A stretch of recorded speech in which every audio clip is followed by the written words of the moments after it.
स्वर कोकिला भारत रत्न लता मंगेशकर के निधन से जहां फिल्म जगत में शोक की लहर है, तो वहीं संस्कार धानी के गायक कलाकार भी उनके देहांत से गमगीन हैं।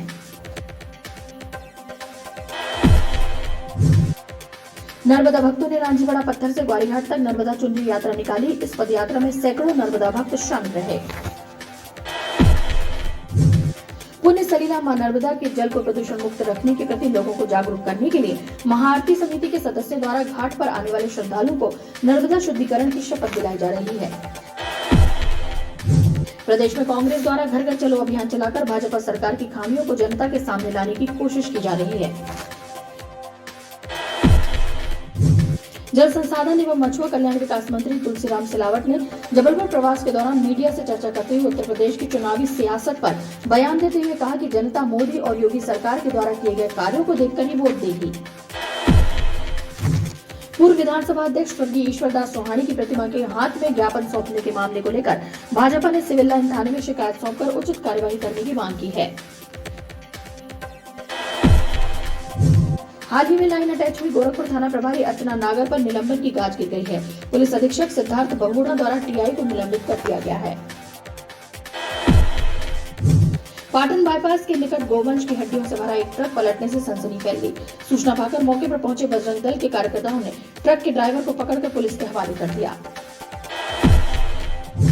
कोरोना संक्रमण की रफ्तार कम होते ही लोग बेपरवाह हो गए हैं और आलम यह है कि लोग बिना मास्क लगाए घरों से निकल रहे हैं।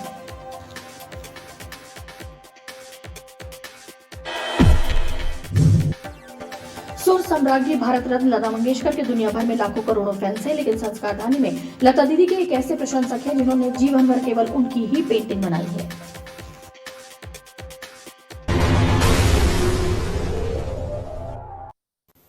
नमस्कार, बीटीवी न्यूज में स्वागत है आपका। इस बुलेटिन के साथ मैं हूं कृष्ण कुमार और आइए इस बुलेटिन की शुरुआत करें। उससे पहले नजर डालते हैं हेडलाइंस पर। दुनिया में भारत की पहचान बन चुकी भारत रत्न लता मंगेशकर के निधन से शोक की लहर। देश में 2 दिन के राष्ट्रीय शोक के साथ प्रशंसकों के दिल हुए गमगीन। और यूपी चुनाव में योगी जी के नेतृत्व में फिर से बनेगी भाजपा की सरकार, कैबिनेट मंत्री तुलसीराम सिलावट का बयान।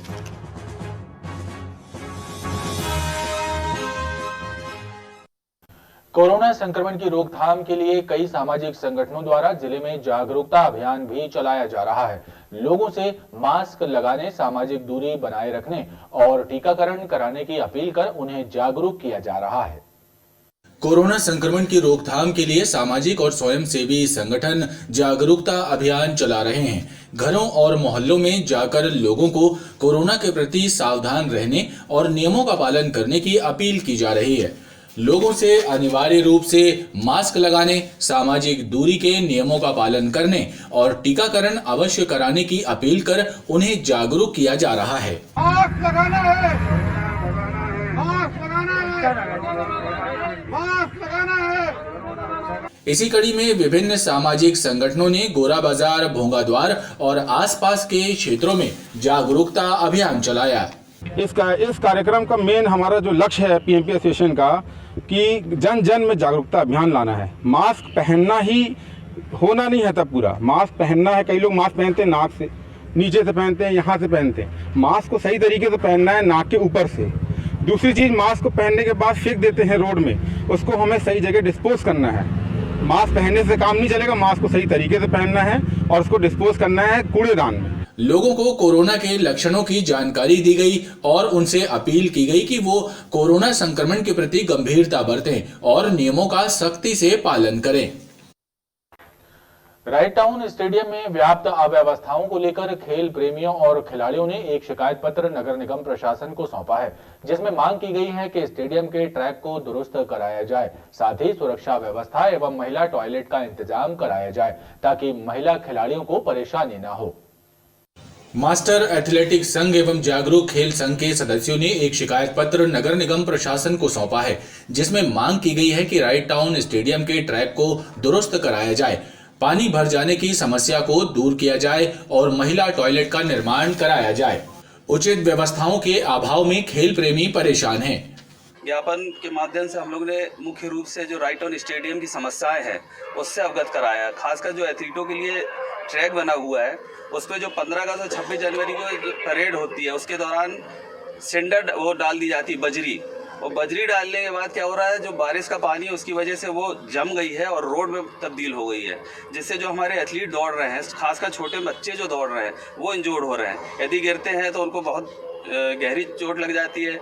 हम सभी लोग बच्चों के प्रति काफ़ी शुभचिंतक के रूप में यहाँ पर आयुक्त महोदय को ज्ञापन देने आए हैं, जिसमें हम लोगों की विशेष डिमांड है कि जो ट्रैक के ऊपर 15 अगस्त 26 जनवरी के पूर्व में अपना स्टोन डस्ट डाल दी जाती है, उसके कारण वहाँ का ट्रैक एकदम जर्जर अवस्था में हो रहा है, जिसमें खिलाड़ियों को दौड़ने में काफ़ी बाधा उत्पन्न हो रही है।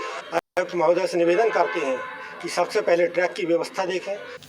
नगर निगम के उपायुक्त पीएन सनखेरे ने खेल संगठनों के प्रतिनिधियों को भरोसा दिलाया है कि जल्द ही समस्याओं का समाधान कराया जाएगा।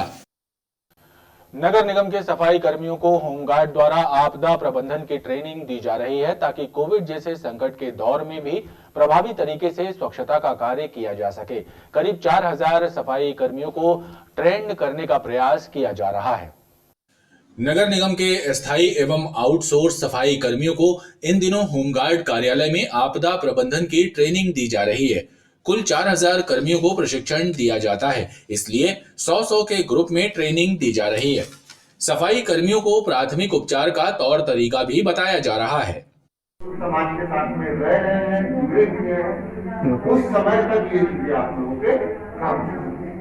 ये हमारे डिस्ट्रिक्ट कमांडेंट SDRF सर द्वारा उन्होंने 4000 स्वच्छता कर्मियों को नगर निगम के आपदा संबंधित प्रशिक्षण का लक्ष्य रखा हुआ है, जिसमें डेली हम लोग करीबन 100 स्वच्छता सफाई कर्मियों को आपदा संबंधित प्रशिक्षण हम लोग दे रहे हैं। इनको हम बेसिकली जो आपदाएं आती हैं, जैसे कि बाढ़ हो गया, भूकंप हो गया, और जैसे कि अभी पैंडेमिक जो कोरोना चल रहा है, इससे कैसे हमें बचना है, ये भी एक आपदा है।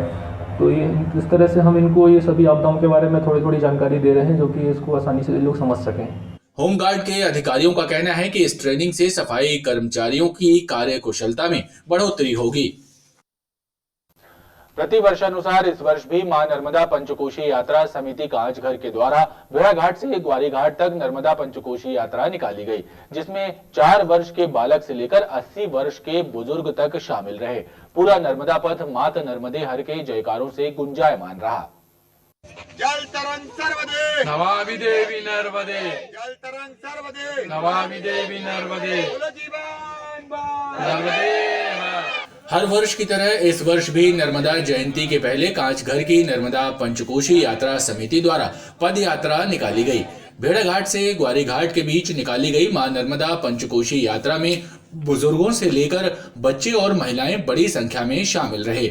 नर्मदा भक्तों ने पंचकोशी यात्रा के जरिए जगत के कल्याण की कामना की। मां नर्मदा पंचकोशी यात्रा समिति कांचघर से भेड़ाघाट और भेड़ाघाट से बस द्वारा आती है और भेड़ाघाट से पद यात्रा करते हुए नर्मदा जी की ओर प्रस्थान करती है। इस यात्रा में 150 से लेकर 200 लोग इसमें शामिल होते हैं। छोटे 4 साल की गुड़िया भी एक हम लोग के साथ यात्रा कर रही है। आज सवेरे के कार्यक्रम में सबसे पहले संगीत में नर्मदा अष्टक हुई, नर्मदा आरती हुई, फिर छोटी सी कन्या ने नर्मदा का आह्वान किया कि हमें निर्मल स्वच्छ करने के लिए अपना संदेश दिया। नर्मदा पंचकोशी यात्रा का जगह जगह स्वागत हुआ। वहीं पंचकोशी यात्रा में शामिल बालिकाओं ने जन जागरण करते हुए लोगों से आह्वान किया कि मां नर्मदा का आंचल स्वच्छ रखें। सोडा साबुन प्रतिबंधित कर जल पीने उपयुक्त करो, शहरों के गंदे नालों से मुझको पूरा मुक्त करो। मैं शंकर की बेटी हूँ, तुमको जीवन देने आई हूँ। मैं भक्तों से मैं हाथ जोड़कर यही कामना करती हूँ कि गांठ बांध लो, जल ही जीवन, यही मैं कहती हूँ, यही मैं कहती हूँ। पूरा पथ मात्र नर्मदे के जयकारों से गुंजायमान रहा। हजरत ख्वाजा मोइनुद्दीन चिश्ती ख्वाजा गरीब नवाज के सालाना उर्स में शामिल होने जबलपुर से भी हजारों जायरीनों के अजमेर शरीफ जाने का सिलसिला जारी है। ख्वाजा गरीब नवाज के उर्स में शामिल होने रविवार को भी बड़ी संख्या में अकीदतमंद अजमेर शरीफ के लिए रवाना हुए। इस दौरान अकीदतमंदों ने कहा कि दरगाह शरीफ में चादर पोशी कर कोरोना के खात्मे की दुआ करेंगे। हजरत ख्वाजा मोइनुद्दीन चिश्ती ख्वाजा गरीब नवाज के उर्स मुबारक में शामिल होने के लिए जबलपुर से भी अकीदतमंद की रवानगी का सिलसिला शुरू हो गया है। रविवार को भी सैकड़ों की संख्या में जायरीन ट्रेन से अजमेर दरगाह शरीफ के लिए रवाना हुए। मुख्य रेलवे स्टेशन पर अजमेर शरीफ जा रहे जायरीनों का स्वागत भी किया गया।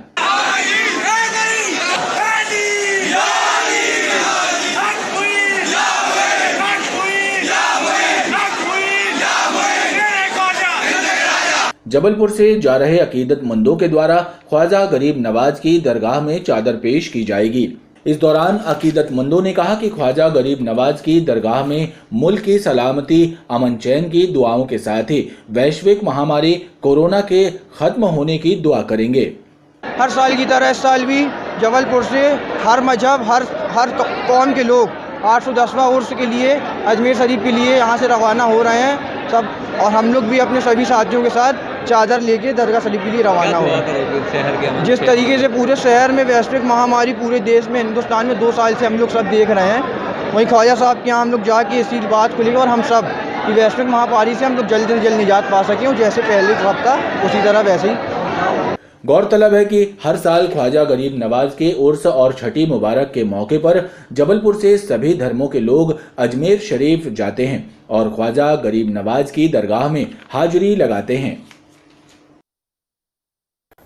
अवैध कच्ची शराब बनाने वाले शराब माफियाओं के विरुद्ध पुलिस की कार्रवाई का अभियान लगातार जारी है। खमरिया पुलिस ने बापू नगर वेस्टलैंड के पीछे जंगल में अवैध शराब बनाने के अड्डे पर दबिश दी। यहां जमीन के नीचे ड्रमों और टंकी में छिपाकर रखा गया 3700 लीटर लाहन बरामद हुआ, जिसे नष्ट करने की कार्रवाई की गई। खमरिया और उसके आसपास के इलाकों से लगे जंगलों में अवैध कच्ची शराब का निर्माण करने वाले लगातार सक्रिय हैं। शराब तस्कर भारी मात्रा में लाहन छिपाकर कच्ची शराब बनाने का कारोबार कर रहे हैं। खमरिया पुलिस ने बापू नगर वेस्टलैंड के पीछे जंगल में नाले के किनारे दबिश दी, जहां जमीन के नीचे ड्रमों में और टंकी में छिपाकर रखा गया लगभग 3700 लीटर लाहन बरामद किया, जिसे मौके पर ही नष्ट करने की कार्रवाई की गई। पुलिस ने उनकी पतासाजी शुरू कर दी है। शहपुरा के डोभी ग्राम में आम की बगिया में सजे जुए के फड़ पर पुलिस ने छापामार कार्रवाई की। इस दौरान जुआ खेल रहे 5 जुआरियों को पुलिस ने मौके पर दबोच लिया। वहीं 2 लोग मौके से भाग खड़े हुए। जुआरियों से पुलिस ने 12,500 रुपए, 5 मोबाइल जब्त किए। पुलिस ने मौके से 9 मोटरसाइकिलें भी जब्त की हैं। जुआरियों के विरुद्ध प्रकरण दर्ज किया गया है। शहपुरा थाना पुलिस ने ग्राम डोभी में एक जुए के फड़ पर छापामार कार्रवाई की। जुआरी आम की बगिया में जुए का फड़ सजाकर जुआ खेल रहे थे। पुलिस ने छापा मारकर 5 जुआरियों को मौके पर गिरफ्तार किया, जबकि नाल काट रहे 2 लोग पंकज गौड़ और कमलेश मल्लाह भाग खड़े हुए। पुलिस ने मौके से 9 मोटरसाइकिलें जब्त की हैं। वहीं जुआरियों से 12,500 रुपए और 5 मोबाइल बरामद किए गए हैं। और आइए अब नजर डालते हैं मौसम पर। उत्तर की बर्फबारी के कारण भले ही तापमान में गिरावट दर्ज की गई हो, लेकिन वर्तमान में पश्चिमी विक्षोभ एक चक्रवाती गतिविधि के रूप में एक्टिव है। पाकिस्तान से आने वाली हवाओं के कारण पारे में उछाल की संभावनाएं नजर आ रही हैं। हालांकि अभी प्रदेश के अधिकांश इलाकों में पारा सामान्य से कम है। जबलपुर में अधिकतम तापमान सामान्य से 2 डिग्री सेल्सियस कम 25.2 डिग्री और न्यूनतम तापमान 4 डिग्री सेल्सियस कम 8.1 डिग्री सेल्सियस दर्ज हुआ। उत्तर की बर्फबारी के साथ प्रदेश के अधिकांश इलाकों में अब भी ठंड का जोर बना हुआ है।